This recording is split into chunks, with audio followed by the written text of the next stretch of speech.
In the late 1970s, the United States stopped measuring the full length of a truck and started measuring only the trailer.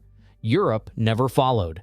That single regulatory fork produced two completely different machines, and it's why European semis now outperform their American counterparts in maneuverability, technology packaging, and urban efficiency. But the real story isn't which design wins. It's how one line of federal law reshaped an entire industry. In October 1979, congressional hearings on transportation deregulation exposed a deep rift in the American trucking industry. The Motor Carrier Act of 1980 was about to strip away decades of price controls, forcing fleets to compete purely on efficiency.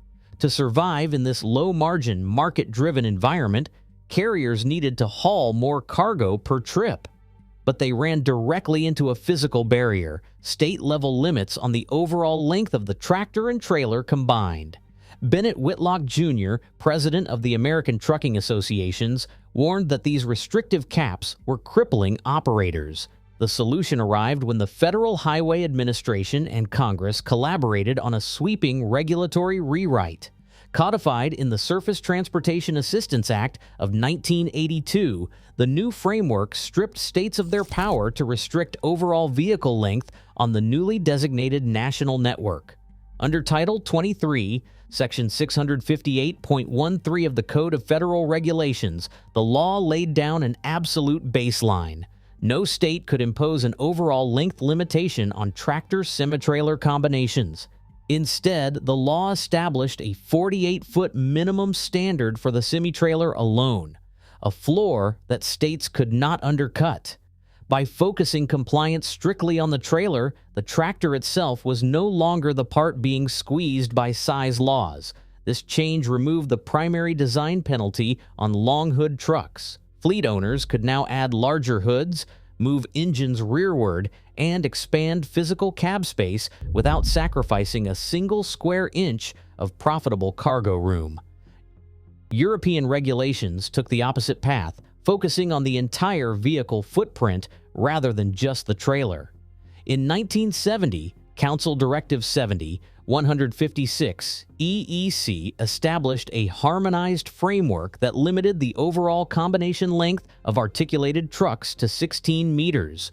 This framework evolved with Council Directive 96-53 EC, which set the modern ceiling at 18.75 meters for a standard tractor-semi-trailer combination.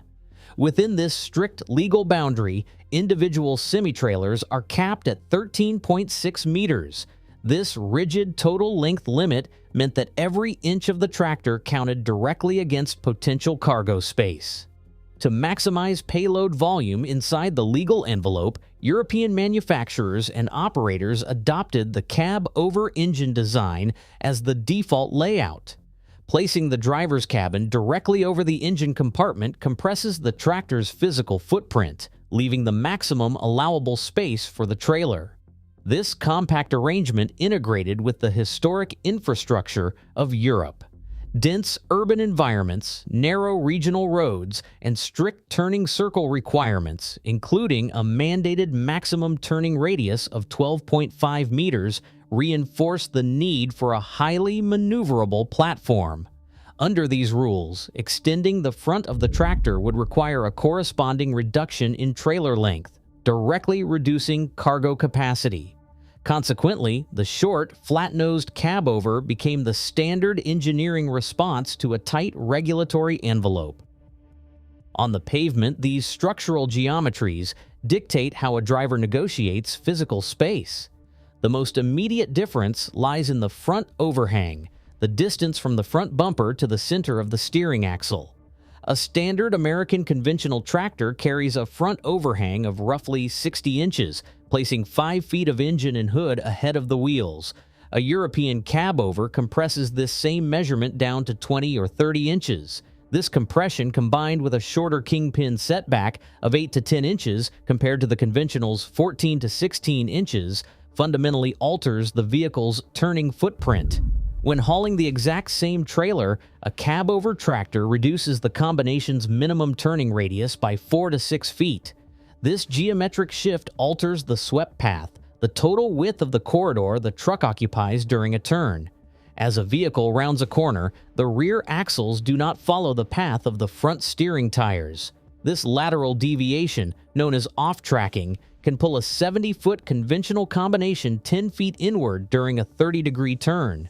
In confined spaces like European delivery yards, historic city centers, and tight loading docks, the cabover's compact front footprint minimizes this swept path width, while the longer American setup is optimized for the wide lanes and broad sweeps of the interstate system.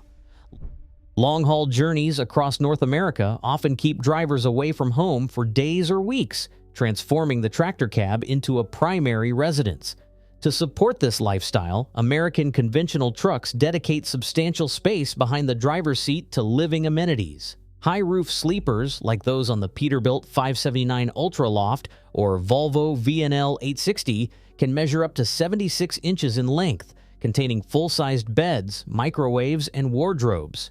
In contrast, European drivers operate within a dense network of frequent service areas, resulting in shorter rest periods and a reliance on fleet-standardized cabs. Compelled by tight footprint limits, European cabovers compress sleeper compartments to roughly 6 feet, prioritizing operational efficiency over a spacious living room on wheels. These distinct packaging choices also dictate how each vehicle handles a frontal collision. The long hood of an American conventional acts as a dedicated crush zone, absorbing impact energy ahead of the driver compartment during a crash. Without this physical barrier, European cabovers must manage impact forces through structural reinforcement. To protect occupants, European manufacturers engineer high-strength cab cells that meet strict ECER 29 safety standards, relying on specialized crumple points and energy-absorbing mounts beneath the cab floor. Safety becomes a study in differing engineering methodologies rather than a simple metric of superiority. Dimensional constraints dictate how engineers package internal systems. On an American conventional tractor, the open underfloor chassis offers ample room to mount bulky emissions after-treatment modules. Mechanics gain direct engine access through a simple tilting hood, reducing service labor. In Europe, the tight overall length envelope forces engineers to stack these same selective catalytic reduction and diesel particulate filter systems within a compressed space beneath the cab. This compact modular cab architecture requires tilting the entire cabin structure for major engine maintenance.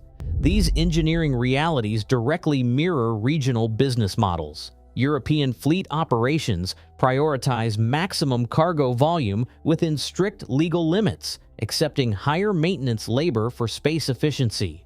American carriers, heavily influenced by independent owner-operators, favor accessible conventional designs that lower maintenance costs and support aerodynamic packaging for long-distance highway routes.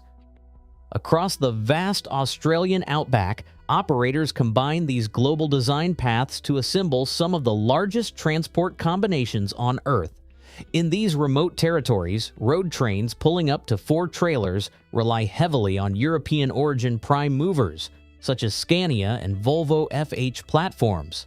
National heavy vehicle regulator policies actively encourage this choice, granting Euro 6 road train units a half-ton steer axle concession alongside expanded triaxle prime mover access. The short cabover footprint provides essential coupling flexibility, supporting multi-trailer compatibility while staying within regulated combination limits. This multi-trailer compatibility explains why imported design logic fits the task so well. The compact layout alters weight distribution by shifting more mass onto the front steering tires. Increased front axle loading stabilizes multi-trailer setups on unpaved outback highways, while specialized tri-axle configurations ensure heavy loads are evenly spread. Rather than remaining locked to their home markets, these imported design elements migrate and adapt to the specific mechanical demands of the Australian environment. Today, both trucks remain perfectly adapted to the laws that carved them. Neither is a failure. Each is an engineering triumph built for its own borders. Ultimately, the perfect truck doesn't exist. only the perfect tool for its environment. Which design do you prefer? Let us know below.